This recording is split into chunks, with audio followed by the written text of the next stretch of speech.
జరిగే దాడిని, న్యాయవాదుల న్యాయమూర్తుల మీద జరిగే దాడిని నేను కొండలరెడ్డి, రంగారెడ్డి జిల్లా డిస్ట్రిక్ట్ కోర్టు బార్ అసోసియేషన్ అధ్యక్షుడు. ఇవాళ 11:30 12 మధ్యలో ఒక ముద్దాయి నిన్న అతని కన్విక్షన్ పడ్డది 9th అడిషనల్ డిస్ట్రిక్ట్ జడ్జి కోర్టులో.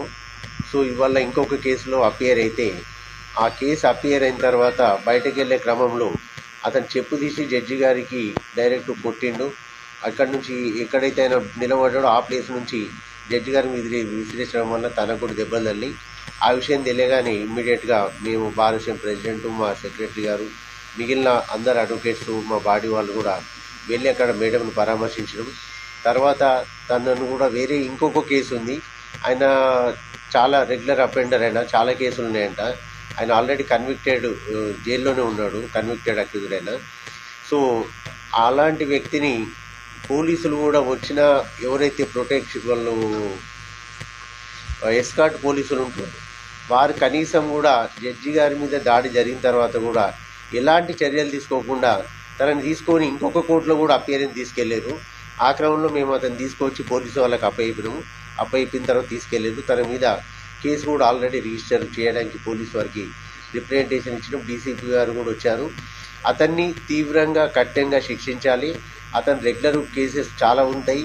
ఇలాంటి క్లయింట్స్ వచ్చినప్పుడు, ఇట్లాంటి యాక్టివిటీలు వచ్చినప్పుడు పోలీసు వారు కూడా జడ్జిలకు అలాగే అడ్వకేట్స్ కూడా సెక్యూరిటీగా పోలీసు వాళ్ళ జైలు నుంచి ఎస్కార్ట్ కాకుండా సివిల్ పోలీసులు కూడా కనీసం ఎస్కార్ట్ ఇవ్వాలి. లేకపోతే కోర్టులలో జడ్జిలు పనిచేయలేరు, అలాగే వారి తరపు నుండి అడ్వకేట్స్ కూడా ఎవరు వాదించలేరు.